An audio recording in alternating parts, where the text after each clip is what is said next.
So, good evening, welcome to Lecture 9. Today we'll be covering the period from 1814 to 1855. The first major development that came in this period is the development of the first steam-powered warship. And specifically, the very first steam-powered warship of any kind was the Demologos. It was built by Robert Fulton for the US Navy after his ideas for building steam-powered warships for Napoleon were rejected by Napoleon. So he went back to America, and in 1814 he built the Demologos. It wasn't a particularly large ship, for 1,000, just under 1,500 tons in displacement, a little less than 50 meters in length and 18 meters in beam. It was run by a single-cylinder steam engine that generated 120 horsepower, and it had a top speed of around 5.5 knots. Armament was supposed to be 30 naval guns, but most of the time there were not enough guns to arm it, so it usually went to sea with a significantly smaller number, if any at all.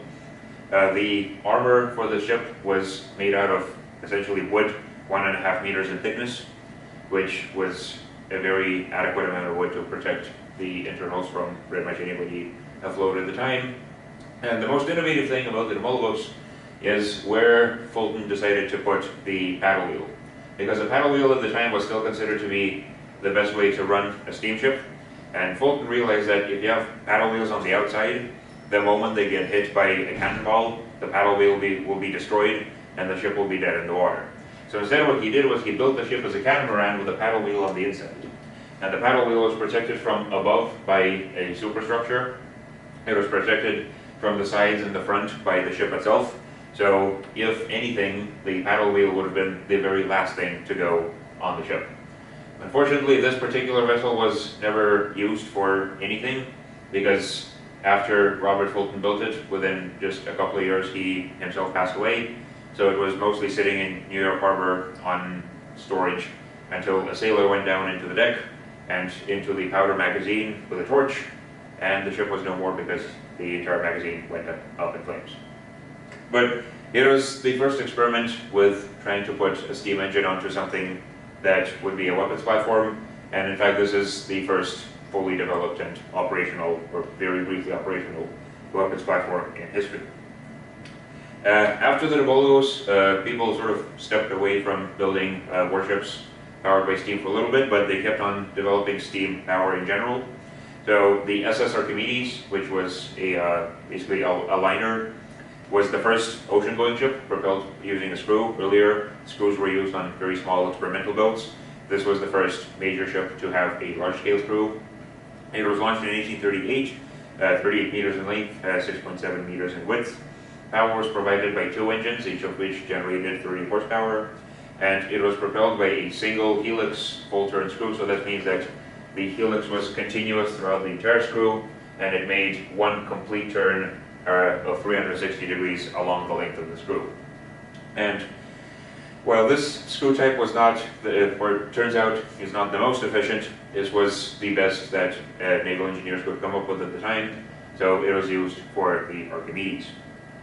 The screw was adopted about 5 years later for the first experimental warship that used a screw. That was the HMS Rattler.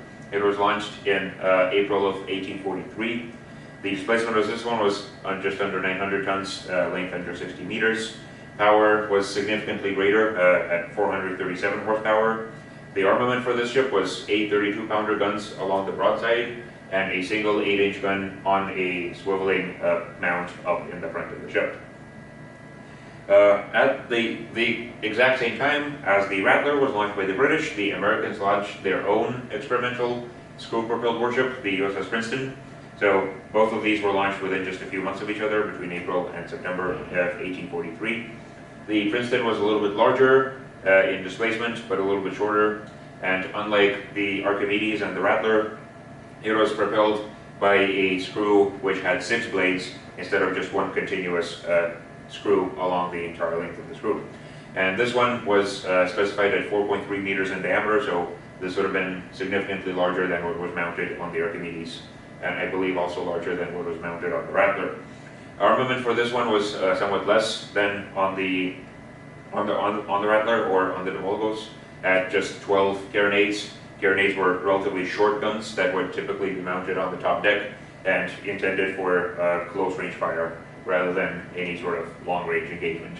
And it also had 12-inch guns, also on swivel mounts for long range fire against heavier targets.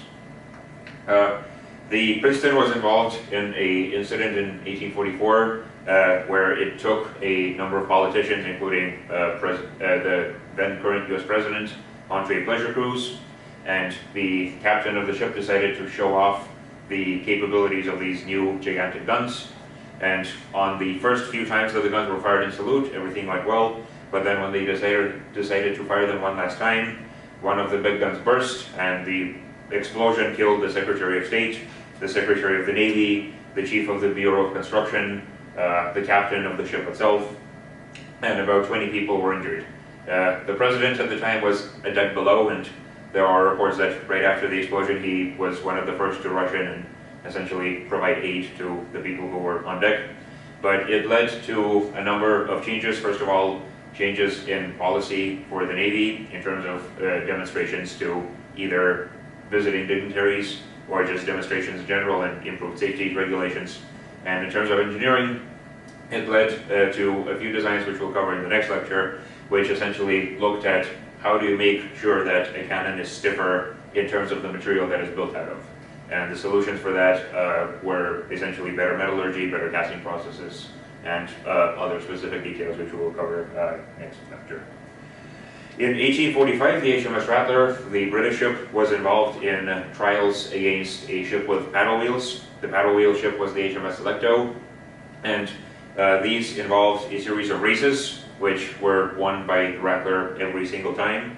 And it ended with basically a tug-of-war competition where the Rattler successfully towed the Electro backwards as the Electro was trying to furiously steam forward as powerfully as it could. So this indicated to the British Navy, and by extension every other major navy in the world, that this screw is a significantly superior system. It was shown to be actually better in performance than the paddle wheel. It is easier to protect because the screw is underwater. It is much more difficult to damage with a heavy cannon than a paddle wheel because the paddle wheel is mostly above water. It is easier also to protect because the engine can then be put deeper into the ship. The size of the ship can then grow larger as well because you cannot power excessively large ships with a paddle wheel, but you can power them significantly easier with a screw. And also a screw itself is much more compact, so therefore it doesn't take up as much area or as much volume of the ship as a series of paddle wheels. And really the most important reason that a screw is superior is that if you have a paddle wheel, it takes up a large portion of your broadside, so this section of the broadside is now no longer available to mount guns. Whereas with a screw, it's behind where it's not in the way of anything, so you can have as much armament as a regular sailing ship would and still be able to propel yourself with an engine. So right around this time, we also see that ships that depend purely on sailing already outgrow their essentially any reasonable capabilities. This is the Warships launched for the French in 1847. It was 1,500 tons in displacement, 64 meters in length and 18 meters in beam. It was not excessively larger than the previous ships that we saw, like the Ocean class. The Oceans were at 5,200 tons rather than 5,800. But with the Warships, we begin to see that they really begin to suffer from stability. They rolled way more than would have been deemed acceptable, and their maneuverability was essentially nil.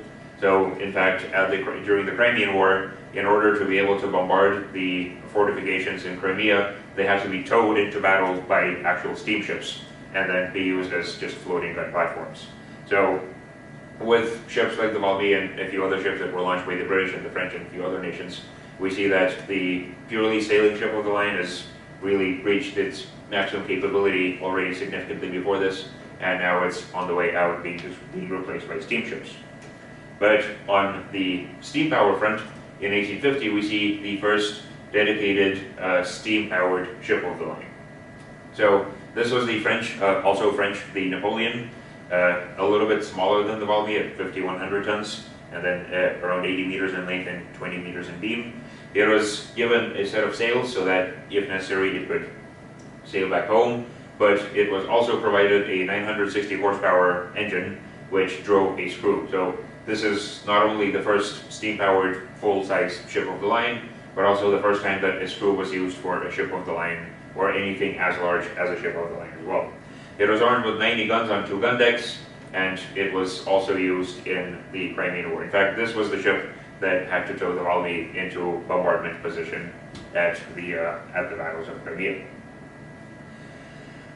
We also see the development of something called the percussion cap. The first step towards the development of the percussion cap was in 1800 when Edward Charles Howard, a chemist from Britain, discovered mercury fulminate. It's a chemical which is used, or was used, as a primary explosive. And a primary explosive is defined as a primary explosive if it's very easy to detonate. So if it detonates upon impact, upon friction, upon heating, and it doesn't necessarily require that you put a very hot fire to it, or do something else significantly more difficult. And it was, this particular chemical was first produced by dissolving mercury in some nitric acid, and then adding ethanol, and then essentially collecting out the precipitate of what you get in the chemical reaction. In 1807, Reverend Alexander John Forsyth developed the sand bottle lock. This was the first firing system that used a primary explosive, in this case it was mercury fulminate.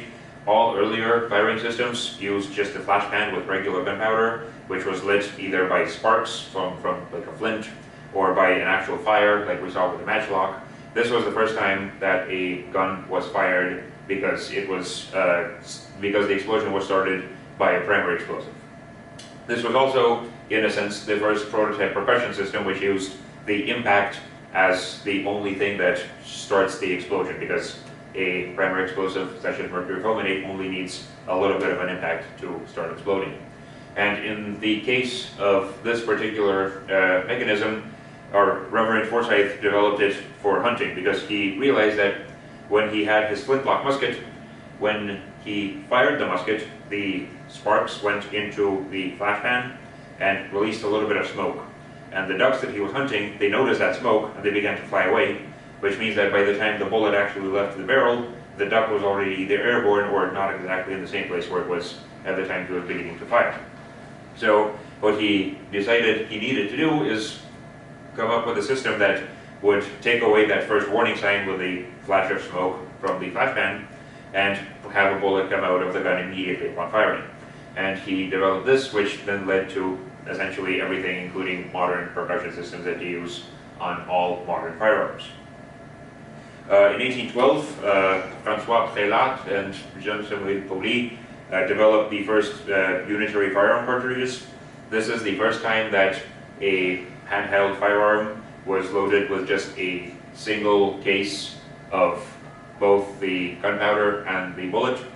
So earlier, what we saw with the Swedish Empire, they were given compact cartridges, but the cartridge still had to be opened and the gunpowder still had to be emptied out into the barrel. But in this case, everything was loaded into the barrel at once. You had a percussion cap in the back. This particular one is an example from the Chassepot rifle, because unfortunately there are no images that I found of the Prélat system. But the idea is that you have a cap, which is a very small container in the back, filled with the primary explosive. It is struck by something like a needle, and the impact of the needle triggers an explosion of the primary explosive. As the primary explosive detonates, it triggers the explosion of the rest of the gunpowder, and as the rest of the gunpowder burns, it pushes the bullet out of the way.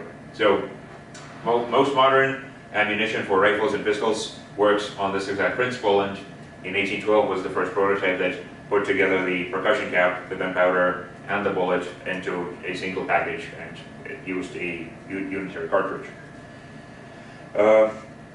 And in 1818 to 1822, we see the development of the first true percussion cap. So, actually, minor correction. On this system, there wasn't a true percussion cap because the primer was not inside of a metal encasement.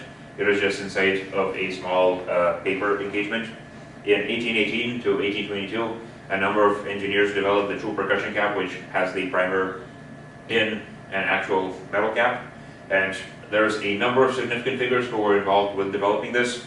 including Joshua Shaw, Francois Prahlad, Joseph Menton, Peter Hawker, Joseph Egg, and a few others.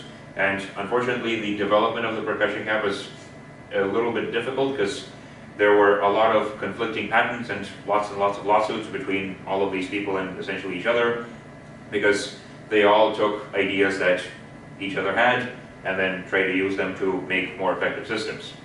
But in the percussion cap that ended up being developed out of their joint work, you had a combination of mercury fulminate, potassium chlorate, and crushed glass for the primer material.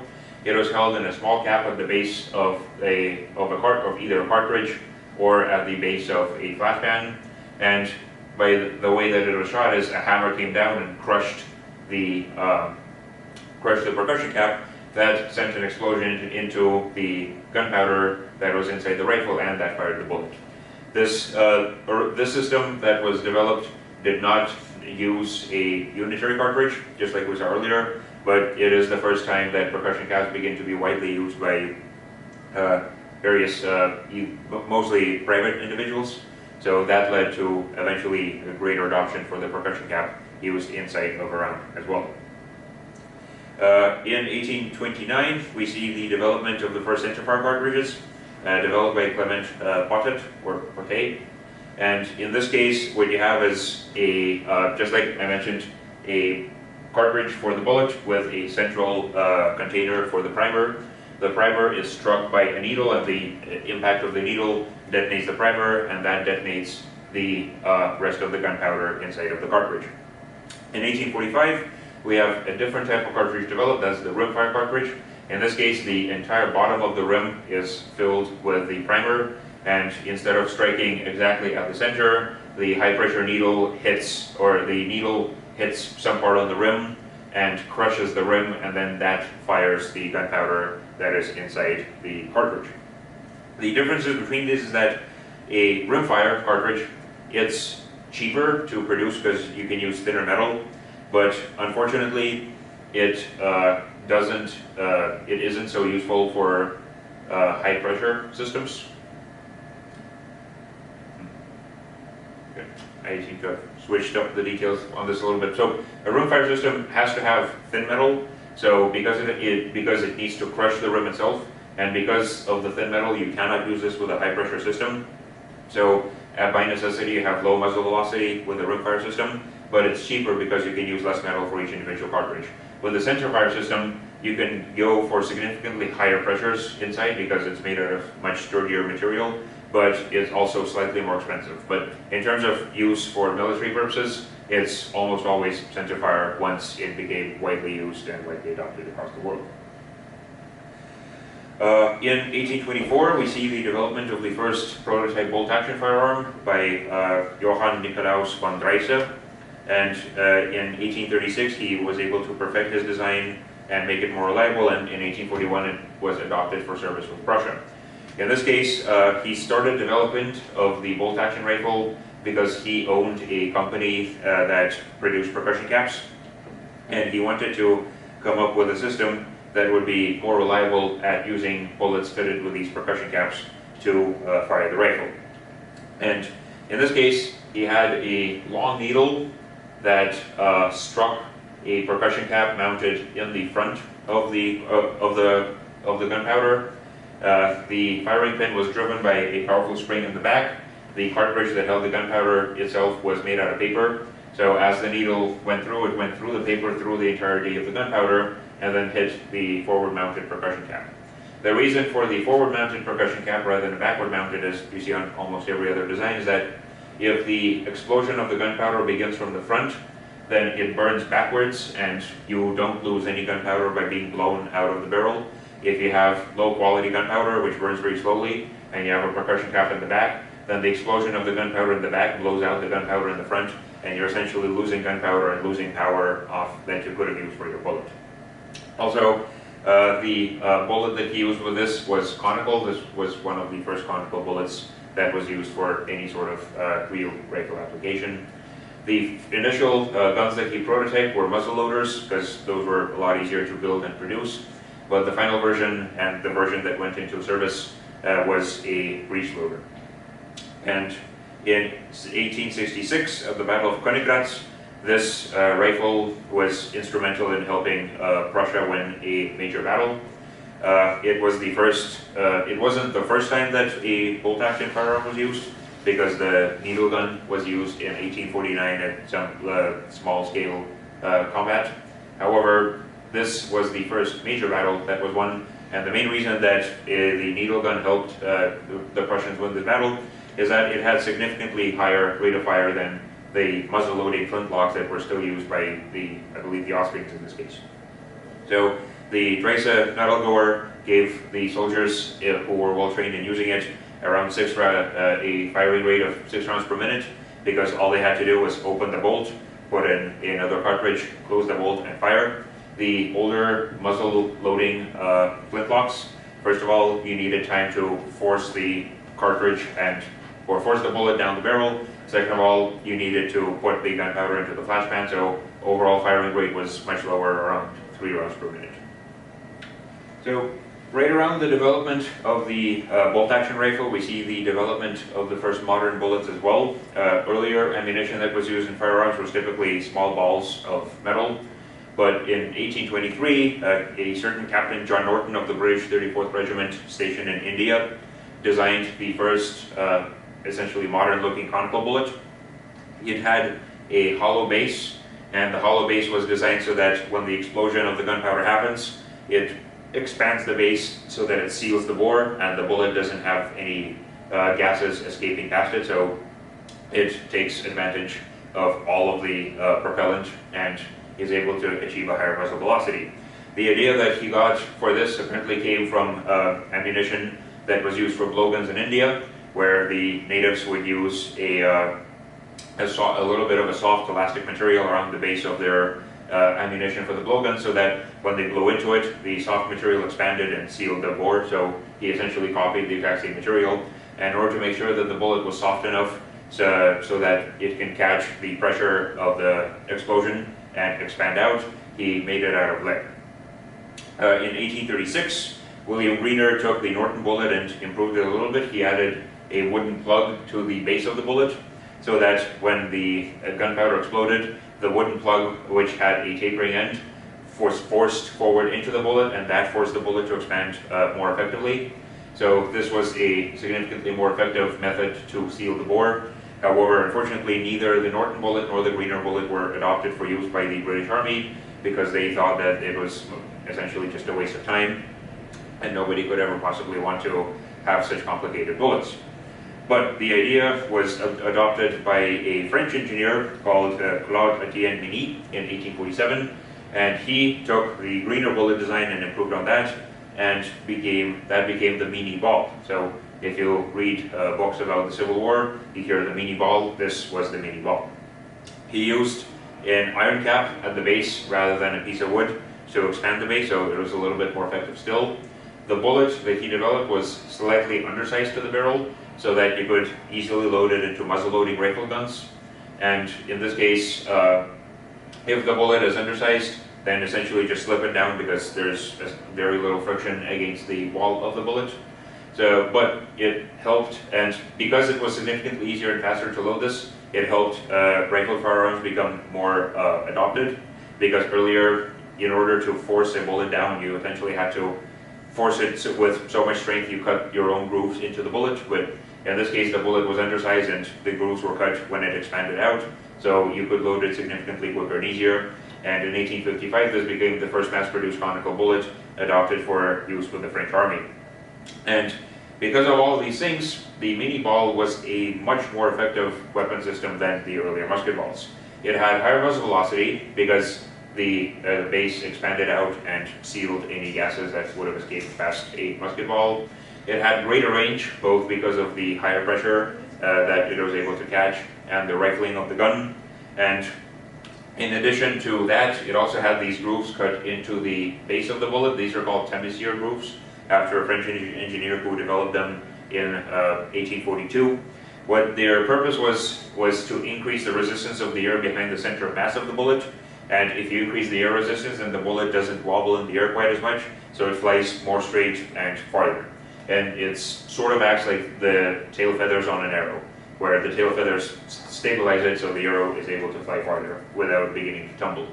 And these bullets also had greater mass, so if you combine greater muzzle velocity and greater mass, then you get more kinetic energy. Therefore, when they hit a target, they do significantly more damage than a lighter and slower musket ball.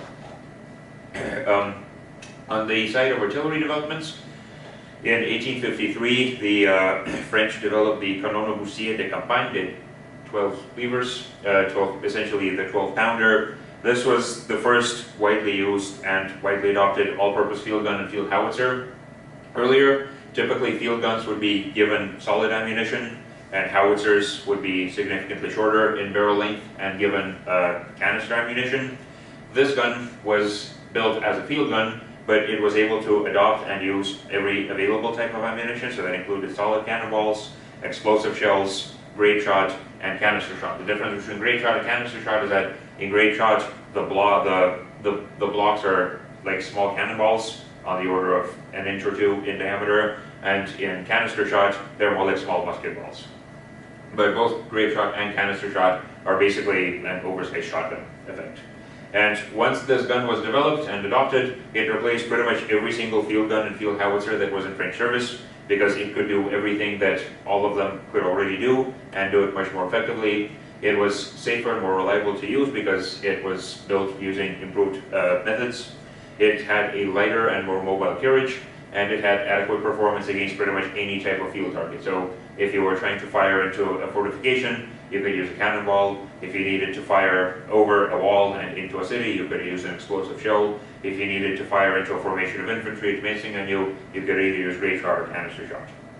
And this gun itself, even though it was developed in France, it was the most widely used field gun in the US Civil War. It was adopted for US service in 1857 as the 12-pounder Napoleon gun, and the reason it was called Napoleon was in honor of Napoleon III, who was at the time Emperor of France, not Napoleon Bonaparte, and it became widely used both by the North and by the South.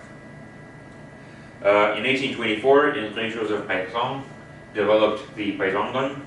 This was the first low-trajectory gun that was able to fire explosive shells. Earlier, you had naval guns, typically, that would fire on low trajectories, and they all could only use a solid projectile, because if you attempted to use an explosive shell, the explosive shell was not built very sturdily, so you had a significant risk that it would just detonate right in the barrel of the gun, and you would lose the gun, the barrel, and possibly much of the ship. But what he did was he developed a much sturdier shell, which had a time-delayed fuse. The fuse was lit when the shell was fired out of the gun, and it had a timer for a few seconds. And what it was supposed to do was it was supposed to be fired against the ship, get embedded somewhere in the ship, and then detonate and cause significantly more damage than just a solid piece of steel would. So, in 1838, the Paysan gun was used in battle for the first time at the Battle of Veracruz. It demonstrated very good effectiveness against fortifications, and in fact, it led to the capture of a major citadel by just a small squadron of fairly light warships. And after this battle, a few navies decided to maybe try out the Paysan gun a little bit, but they were not still terribly convinced. In 1843 was the first naval use of the Paysan gun at the Battle of Campeche between Mexico and the Republic of Texas. And in this case, both sides had a few Paysan guns on their ships, which were very, very damaging to each other. However, because there were only a few of these, the battle was left indecisive because most sides just fired a few shots at each other and then essentially retreated. But then, finally, in 1853 at the Battle of Sinop was essentially the breaking point that showed the Paysan gun is truly formidable and led to the adoption of it into most navies in the world. This was the last major battle between fleets of all sailing ships, and it was fought during the Russian-Turkish War, which subsequently evolved into the Crimean War. And in this particular battle, the Russian fleet of about 6 ships, if I'm not mistaken, sailed right into the Turkish harbor at Sinop and opened fire on all of the Turkish ships standing in that harbor. And what ended up happening is, instead of the cannonballs just either lodging into the ship or bouncing off of them, the shells fired from the Paysan guns would start fires on ships as the fire crews would be running around and trying to put out the fires. more Poison shells would come in and blast the fire crews with shrapnel, so that people who were on board the ship could not put out fires, and that led to the destruction of most of the fleet that the Ottomans had at the port of Sinai. So after this battle, most navies in the world saw that the Poison gun is really essentially infinitely more valuable than just a solid shell firing gun that everybody was using as their primary sort of weapon at the time.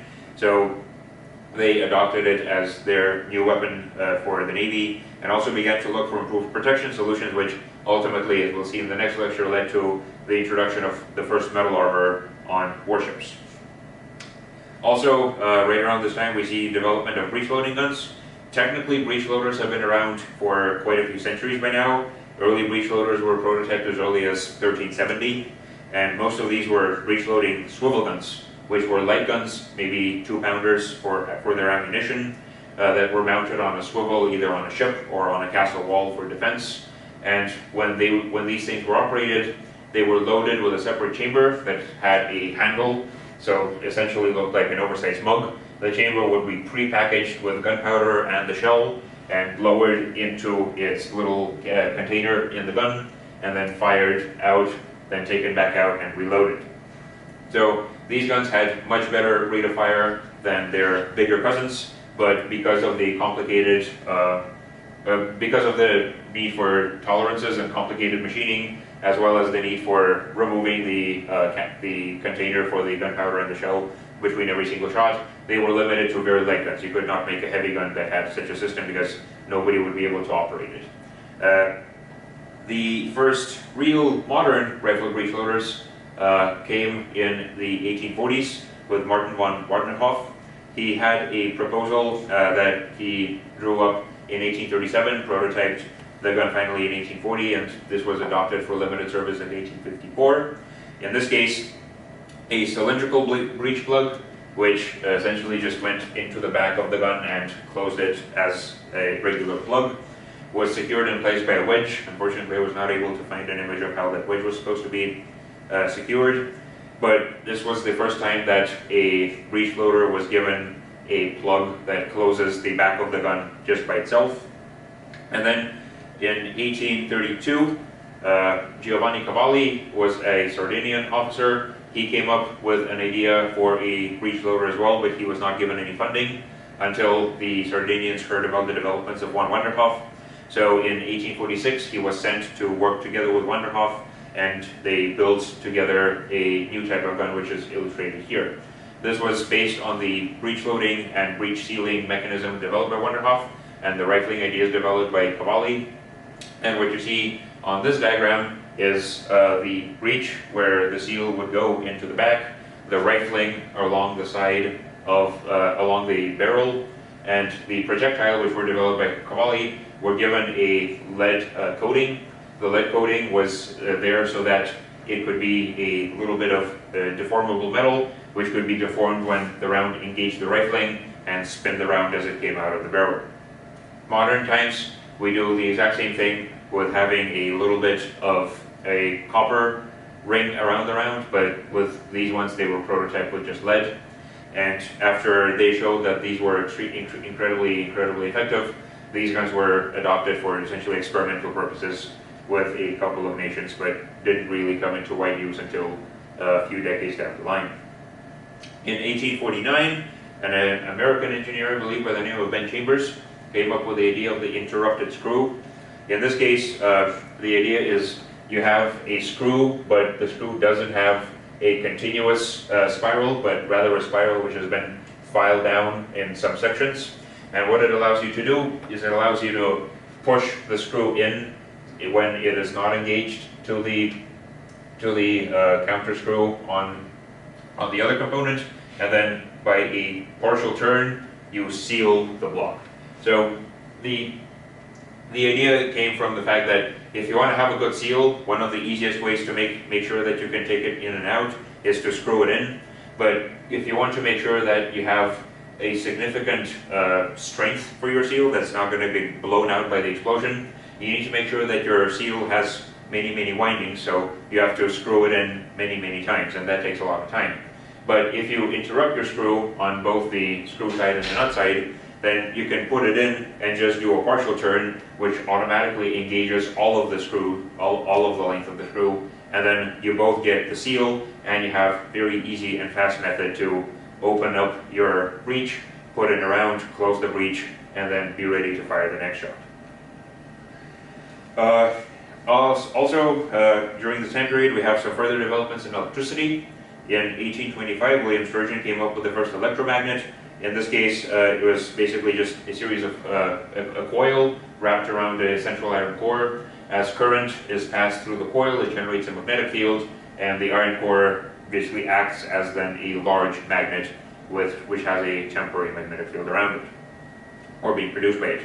Around 1830, a Hungarian engineer by the name of István Jedlik worked with some experiments in producing rotational motion using electromagnets. In this case, he designed and built a very simple commutator to be able to produce simple rotational motion at very, very low powers. And in 1855, he used the system of his development to run a very simple, essentially toy car as a proof of concept. But unfortunately, he did not publish his research until decades later. So while he could have been very instrumental in helping advance the field in the 1830s, most researchers who worked on electrical systems were simply not aware of the research that he did. And by the time that he did publish his research, there were many other machines which were a lot more efficient, so his designs never came to be particularly widely used. In 1832, people like Ph.D. developed the first DC electrical dynamo. In this case, you had a spinning permanent magnet inducing a current in a wire. The wire was wrapped around an insulated iron core, and what Ph.D. realized is that if you rotate a magnet next to a wire that is coiled, it will induce currents, and every single time that the pole of the magnet changes which direction it's facing towards the wire, you will have a current which is generated in an opposite direction. So in order to be able to produce direct current, which would flow in the same direction, he came up with a commutator of his own design. A commutator is basically just a broken ring which has two sections, and the way that it is supposed to be used is you have a wire connected to both of the sections, and a current that is produced inside the wire is able to switch direction in which it is flowing every single time that either of the two sections switch which power connector they're connected to via the brushes. So what you see is, what you get with the idea is, if you mount a magnet so that its poles are oriented along the two halves, then as one pole is facing in one direction and the other one is facing in another direction, it might be generating a current in some particular direction inside the circuit. And then when you switch the polarity of the magnet on the second half of the turn, the current that is trying to be induced is induced in the opposite direction, but it also flows in the opposite direction because of the commutator, so you have current that flows in a continuous direction. This initial dynamo was not very efficient, and it produced a very, very spiky signal, which lost a lot of the energy that could have been otherwise scavenged. But it was the first demonstration of being able to produce a DC current of any sort using a commutator, a magnet, and a series of coils. And in 1834, Moritz Jacobi took essentially the exact same idea and reversed it, where you now have an electric circuit and working against wired coils and a magnet to produce motion, essentially producing the first real electric motor, and this one was able to give him around 15 watts. The way that an electric motor works is, if you have a coil that is closed in on itself and current is flowing through it between a magnet, then it will have the interaction between the magnetic field inside the coil and the external magnetic field will produce a torque which wants to turn it in some particular direction. So if you can take advantage of switching the polarity of the coil by using a commutator, then by keeping a magnet in a constant direction and by continuously switching in which direction the current is going, you can induce rotational motion, and that is basically how a motor works. With more modern motors, you have a series of essentially commutators, so that at every single point you have more or less steady force being applied, but in this early system there were only a few, so the output of the power for this motor would have been also fairly spiky and not very consistent or efficient. In 1835, The motor was used to power a very, very small electric toy car. It was only around 30 by 25 centimeters in size, and it could run for around 15 to 20 meters on a small battery, but it's the first application of using a motor to run a vehicle back and forth using nothing but electrical energy. In 1839, Robert Davidson from Aberdeen, Scotland, came up with the first full-size electric-powered carriage. The idea is basically exactly the same, but it was significantly larger. And in 1842, he prototyped the first electric-powered locomotive, which is seen here. The vehicle was 5 tons in weight, 4.8 meters in length, and could output a total power of 1 horsepower from all of the motors that were mounted on this machine. And he was able to provide a speed of around 6.4 kilometers an hour. And in the following few years, there was a lot of development in producing better coils, better motors, better windings, and that led to, in 1851, to a development by Charles Grafton Page, who lived in America, to build the first practical electric locomotive. It was the first electric vehicle that was able to make a successful trip between 2 individual towns. It weighed a total of 10 tons, had 20 horsepower produced by its batteries and motors, and was able to reach a speed of 30 kilometers an hour. And on his trip, he actually took a few passengers, so he showed that an electric locomotive could be practically used with the technology available at the time. And also, along the lines of electrical developments, in 1840, Warren de la Rue developed the first enclosed incandescent light bulb. In this case, he still used a platinum filament, just like we saw in the previous lecture. But in this case, instead of having the filament just open in the air, he enclosed it inside of a vacuum tube. The reason for the vacuum tube was to make sure that the filament is not exposed to oxygen or any other gases in the atmosphere, so that you reduced the amount of chemical reactions that would have degraded the filament, and therefore the lifetime of your light bulb would have been significantly better. But unfortunately, because he still used platinum as the material for the filament, it was much too expensive to actually be used and mass-produced, so the light bulb had to wait for another few decades until it came into widespread adoption. Another major development that happened at the time was the invention of photography. In 1816, we had the development of the first impermanent negative by Joseph Nicephore Niepce. He used a paper coated with some silver chloride. As the paper that was coated was exposed to light, the silver chloride disintegrated, and the disintegration of the material into essentially silver and then a little bit of chlorine gas left the areas exposed to light darkened. Unfortunately, there was no way at the time to fix this photograph, so once you took it out of your photo camera and held it up to light to look at it, within a little bit of time, the entirety of the photograph would darken because the entire thing would become exposed. So instead of continuing with silver chloride, he looked into other photosensitive materials, and in 1827 he produced this, which is the oldest surviving permanent photograph. He used something called the bitumen of Judea, which was a light-sensitive asphalt from the Middle East. A thin coating of this material was applied to a pewter plate, and what he understood from his studies on this bitumen is that if exposed to light, it became less soluble and essentially would be able to remain on the photographic plate, whereas the portion that was unexposed was still soluble. So what he did was he exposed the photograph, or he exposed the plate inside of a pinhole camera to capture a scene, and then once the exposure was done, he washed away the unexposed or the less exposed bitumen using lavender oil and produced this first photograph. So the unfortunate part about this process is that it was very, very, very slow. So if you wanted to get a picture like this, you had to have an exposure of around 8 hours, which clearly was not good enough if you want to have any photograph of either people or anything that moves. So we had to wait until 1839 when Louis Daguerre developed the daguerreotype. This was the first publicly available photography process. And in this case, he had a thin copper sheet covered with some silver plating. It was exposed very briefly to some iodine vapor to produce essentially a microscopic coating of silver iodide. Then, once it was prepared, it was exposed very briefly to produce an image that you couldn't really see, but you could take this image that was produced after the brief exposure and then develop it in heated mercury vapor.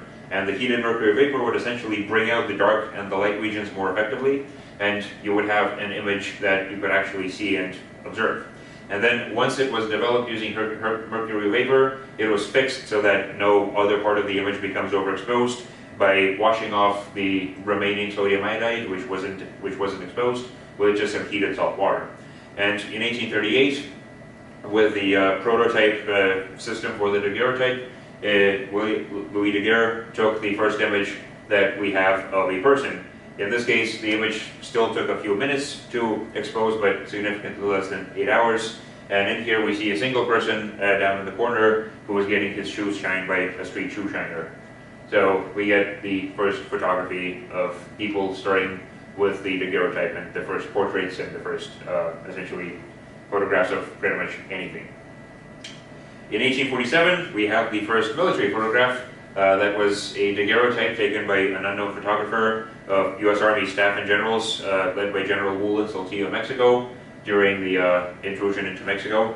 And this image is not necessarily historically important itself for what it portrays, but it is historically important because from now on, war is captured in photographs rather than just in writing and in paintings.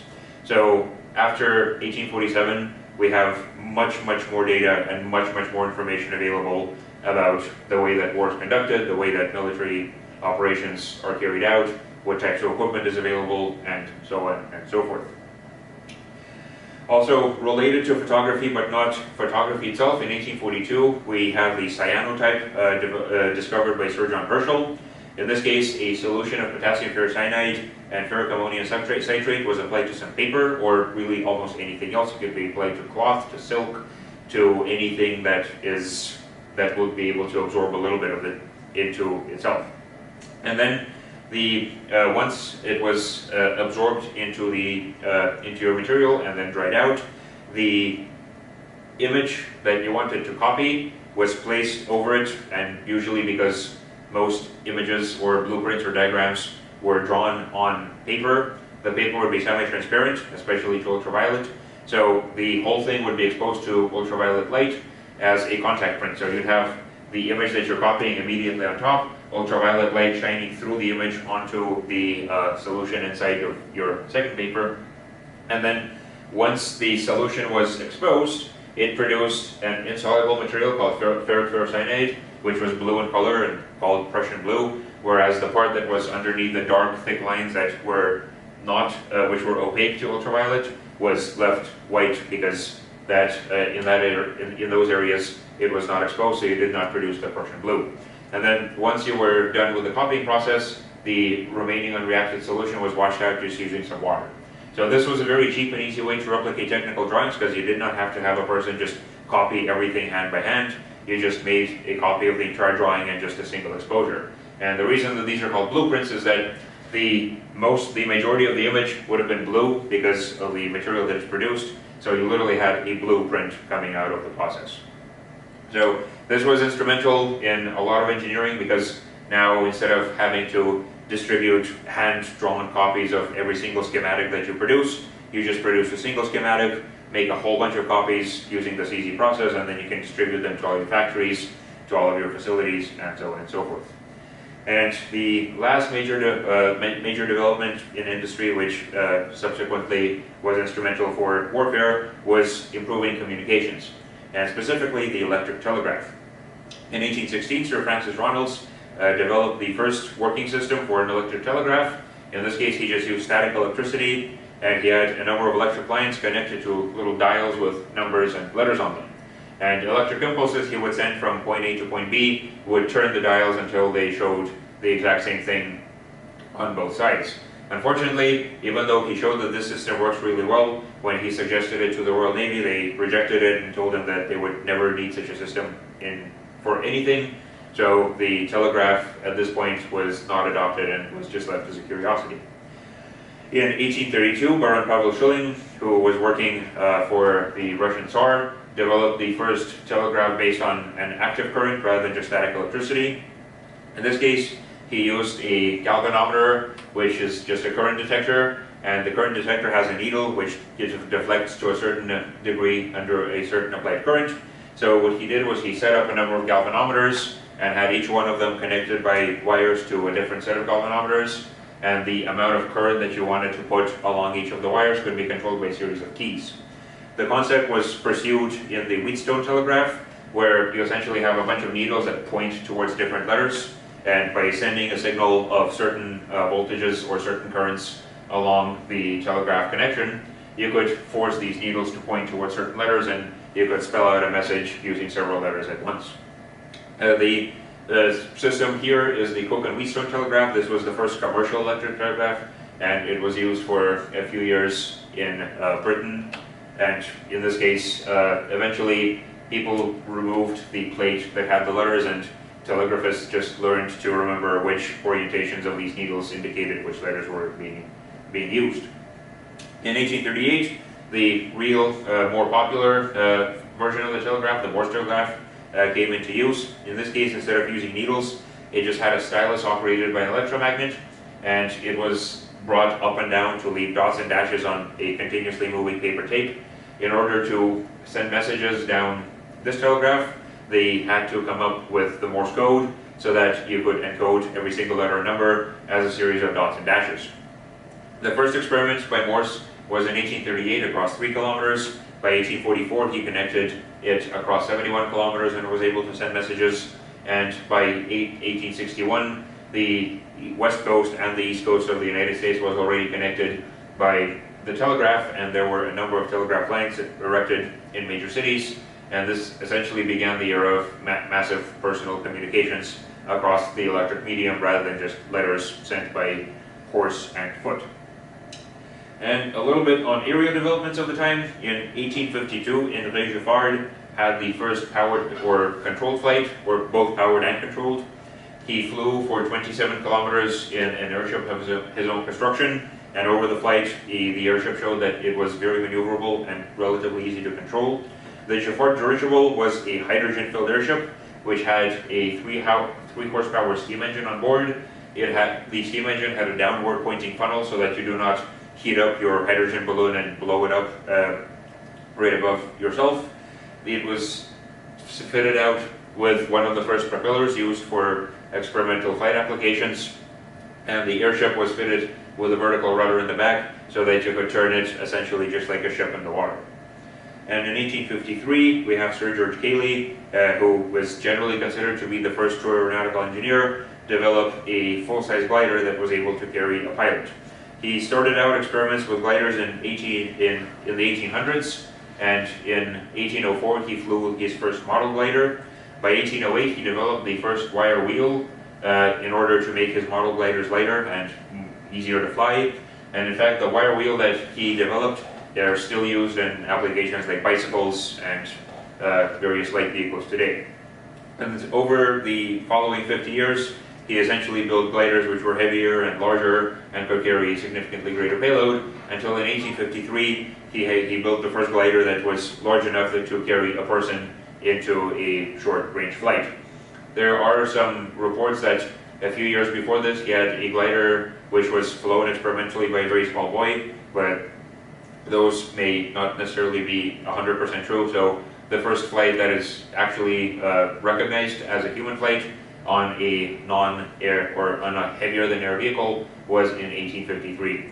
And the glider that you see on the picture on the right side, it was actually a replica built in 1973 to show that the design that was produced by George Cayley was in fact airborne, and it was successfully tested for essentially a demonstration, and now that glider is in a museum, I believe, in London.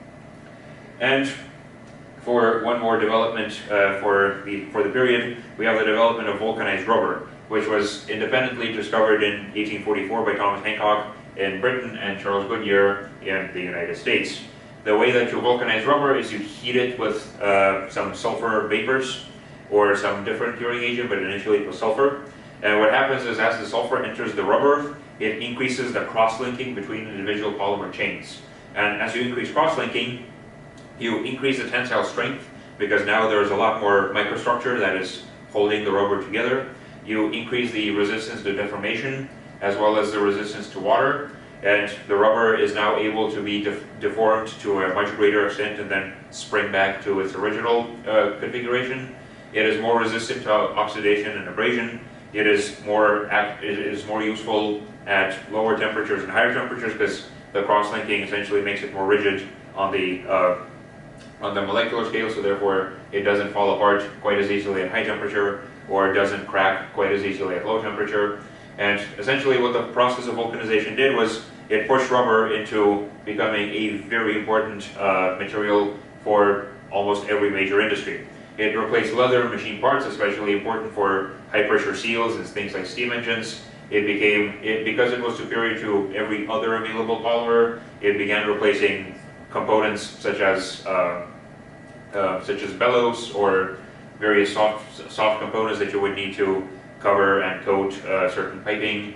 And ultimately, nowadays, we are very dependent on rubber that is all vulcanized. So if you make tires, or if you make shoes, or if you make chairs, most of that rubber is always vulcanized, because unvulcanized rubber is just completely inferior. And because of this process, rubber in Europe really ceased being just a small curiosity to make toys and became actually strategic, or a material of strategic importance. And that is it. That is it for today.